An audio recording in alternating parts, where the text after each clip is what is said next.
Oi, seja bem-vindo a mais um devocional. Hoje nós vamos ler Marcos, capítulo 5, a partir do versículo 1. A cura de um endemoniado. Eles atravessaram o mar e foram para a região dos Gedarenos. Quando Jesus desembarcou, um homem com espírito imundo veio dos sepulcros ao seu encontro. Esse homem vivia nos sepulcros, e ninguém conseguia prendê-lo nem mesmo com correntes, pois muitas vezes lhe haviam sido acorrentados pés e mãos, mas ele arrebentava as correntes e quebrava os ferros de seus pés. Ninguém era suficientemente forte para dominá-lo. Noite e dia ele andava gritando e cortando-se com pedras, entre os sepulcros e nas colinas. Quando ele viu Jesus de longe, correu e prostrou-se diante dele. Gritou em alta voz: Que queres comigo, Jesus, filho do Deus Altíssimo? Rogo-te por Deus que não me atormentes. Pois Jesus tinha dito: Saia desse homem, espírito imundo. Então Jesus lhe perguntou: Qual é o seu nome? Meu nome é Legião, respondeu ele, porque somos muitos. E implorava a Jesus com insistência que não mandasse sair daquela região. Uma grande manada de porcos estava pastando numa colina próxima.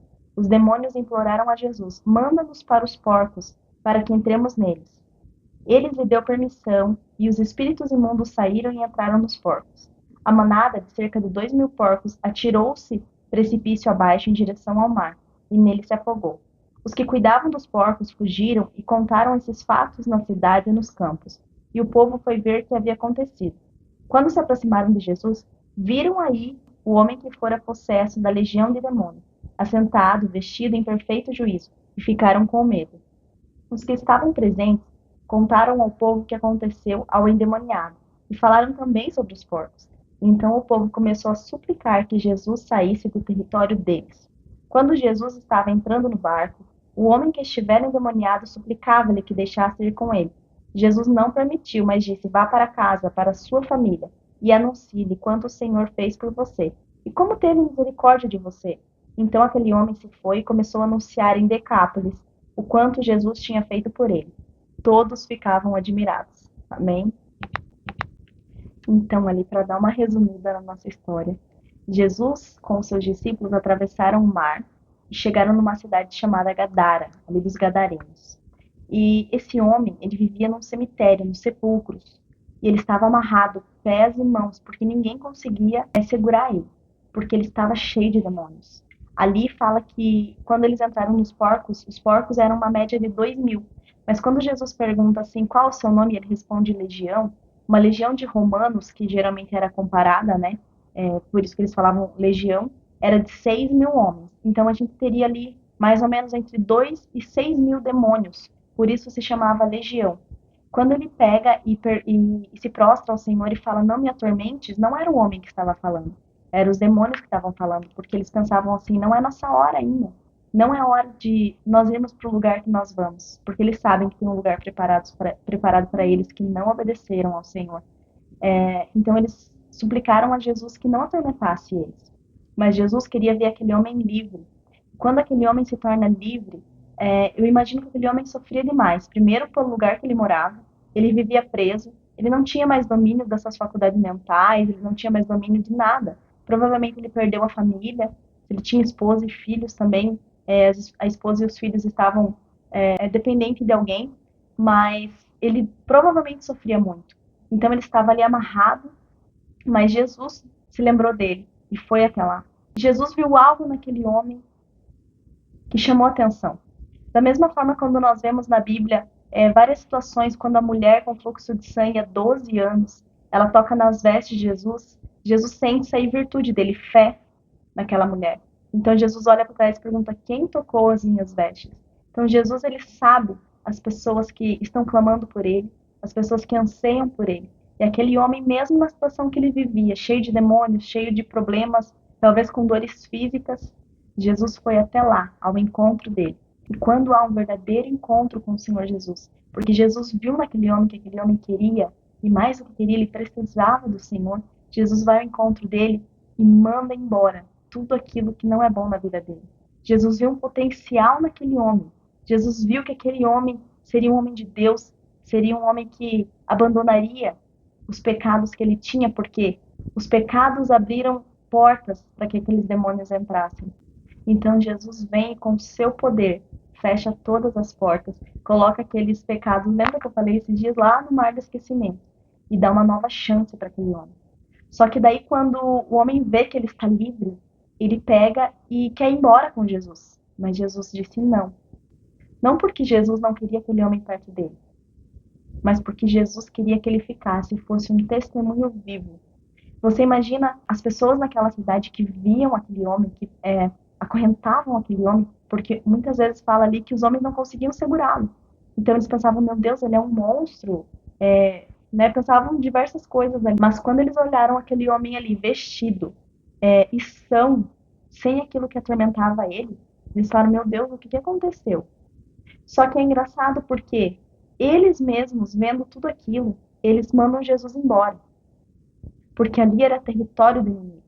Eles não queriam que Jesus ficasse. Então eles falaram, saiam daqui, vão embora, não fique aqui no nosso território. Jesus sai, mas aquele homem fica. Aquele homem seria um testemunho. Aquele homem seria a Bíblia que aquele povo iria ler. Aquele homem ia falar assim, ó, eu sei tudo o que eu passei. Eu sei tudo o que aconteceu para eu chegar até aqui. Eu sei o sofrimento que eu tive, mas agora estou aqui para testemunhar que há um homem que pode restaurar, um homem que pode curar, um homem que pode libertar. E esse homem é Jesus Cristo. Às vezes é necessário passar por experiências dolorosas, assim como esse homem passou, para que a gente possa amadurecer. E é nessas provas que nós amadurecemos, que nós nos aproximamos do Senhor Jesus. Cada caminho difícil, cada obstáculo que a gente precisa passar, isso faz com que aumente a nossa fé, para que a próxima seja mais fácil, para que a gente saiba quem está conosco. Em Provérbios 15:14 diz assim: quem é sábio procura aprender, mas os tolos estão satisfeitos com sua própria ignorância. Augusto Cury tem uma frase também que diz assim: o homem inteligente aprende com seu próprio erro, mas o homem sábio, ele aprende com o erro do outro. Esse homem, eu creio que ele foi inteligente, porque ele passou por uma situação difícil, ele teve a libertação através de Jesus e ele teve a chance de ter uma vida nova. Então, devido a tudo aquilo que ele passou, ele pode construir um caminho diferente, um caminho que vai levar ele para outro lugar ao invés do sepulcro. Mas hoje nós temos a chance de ser sábios, não aprendendo somente com esse homem, mas aprendendo com todas as histórias da Bíblia, porque essas histórias são reais, aconteceram. E também com as histórias que a gente vê ao nosso redor. Às vezes tem pessoas que passam por uma determinada situação e está sofrendo com aquilo que fez errado. Nós podemos olhar para essa situação e falar assim, eu não quero passar por isso, então eu não vou fazer o que essa pessoa fez. E talvez hoje você esteja aqui aprendendo um pouquinho, talvez você aprende em outros lugares ou até lendo a Bíblia. Mas tem uma coisa, Satanás ele não se importa de você aprender a verdade que está na Bíblia. Ele se importa quando você começa a praticar essa verdade, porque isso sim vai mudar a tua vida. Então, não seja como aquele homem que é levado por ondas no mar, como diz a Bíblia, mas que nós possamos ser praticantes da palavra, praticantes de tudo aquilo que nós aprendemos com o Senhor. Às vezes eu estou aqui falando, eu não sou 100% perfeita. Ninguém vai ser. Mas aquilo que Deus tem colocado no meu coração, aquilo que eu estudo, aquilo que eu tenho aprendido ao longo dos anos, eu tento ao máximo pôr em prática. Às vezes erro e volto atrás, às vezes tem coisas que eu olho no erro do outro e falo, não quero errar dessa forma. Às vezes eu sou que nem esse homem inteligente, passo pelo erro e não cometo de novo. Mas a nossa vida é assim. Como diz a Bíblia, nós vamos vivendo de fé em fé e de glória em glória. Os demônios são espíritos imundos que se apoderam da vida de quem vive de pecado. O alimento do demônio é o pecado. Então, quando nós deixamos o pecado de lado, quando nós vivemos as verdades do Senhor, mas vivendo mesmo na nossa vida, ele não resiste.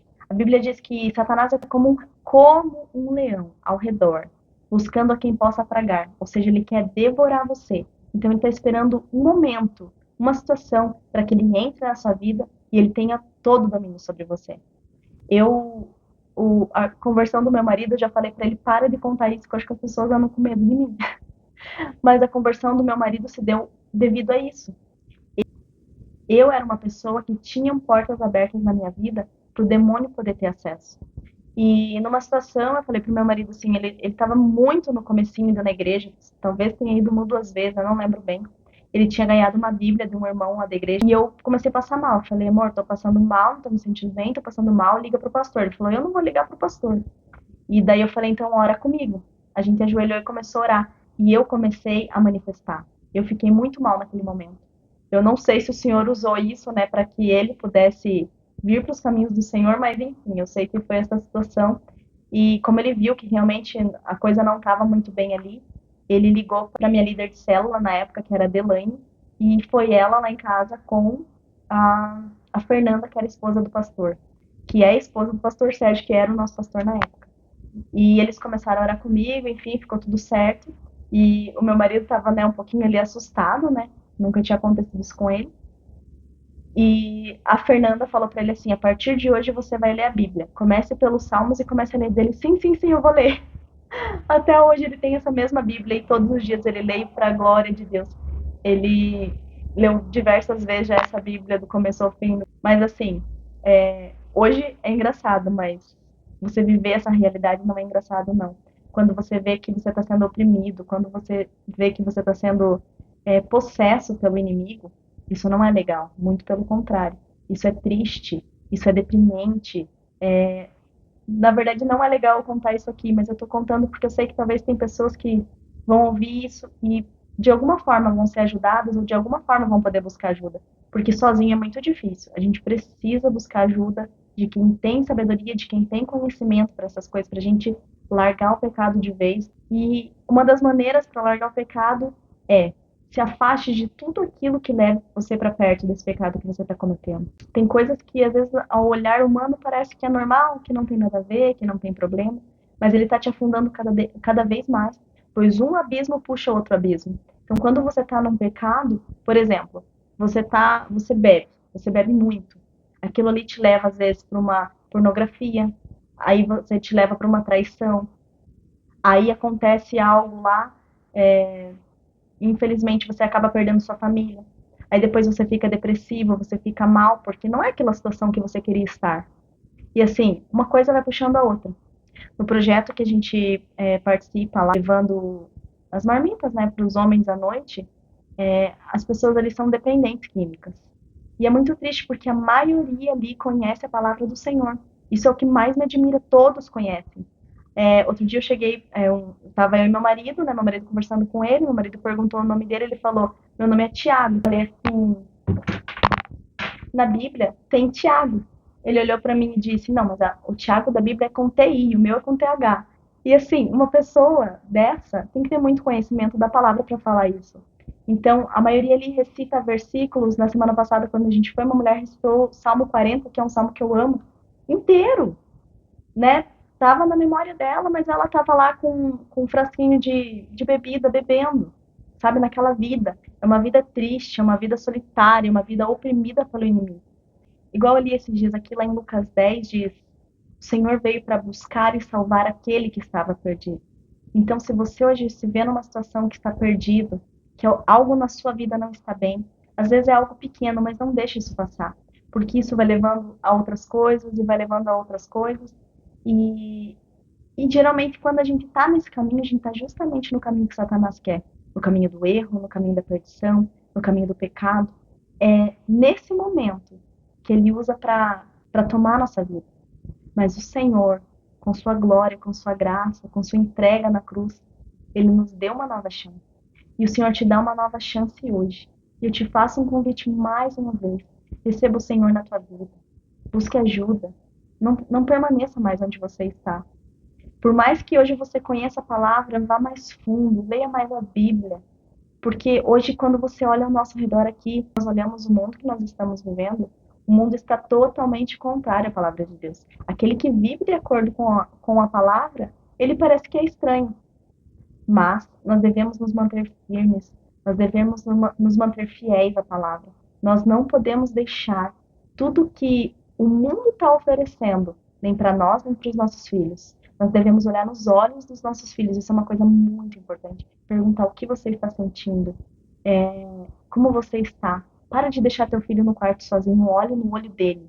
Sabe, às vezes você quer levar para psicólogo, você quer levar para alguém que pode ajudar. Você pode ajudar o seu filho. O Senhor pode ajudar você e o seu filho. O Senhor pode restaurar a sua família. Precisa, às vezes, de um psicólogo, de alguma terapia? Com certeza. Mas, quando você olha nos olhos dos seus filhos e pergunta assim, filho, o que você está sentindo? O que você está passando? Você precisa ter essa liberdade de chegar para ele e ele ter a liberdade de chegar para você e falar sobre qualquer assunto. É assim que você vai entender o que está passando na cabeça dele. É assim que você vai entender os problemas, as dúvidas que ele tem. Lembra quando você tinha a idade dele? Quantas dúvidas passavam pela sua cabeça?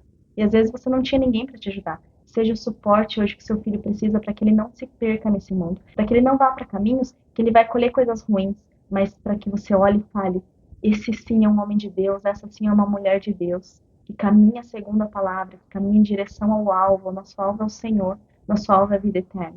Mas vamos se levantar como aqueles que obedecem, aqueles que seguem a palavra. Eu não estou te fazendo um convite para você virar um religioso fanático, não. Eu estou fazendo um convite para você viver uma vida certa, correta, com o que Deus fala. E que, em nome de Jesus, o Espírito Santo possa tocar você, te mostrar onde você tem errado, te mostrar o que você tem que fazer, te mostrar aquilo que você precisa abandonar. E que, em nome de Jesus, você tenha uma nova vida em Cristo.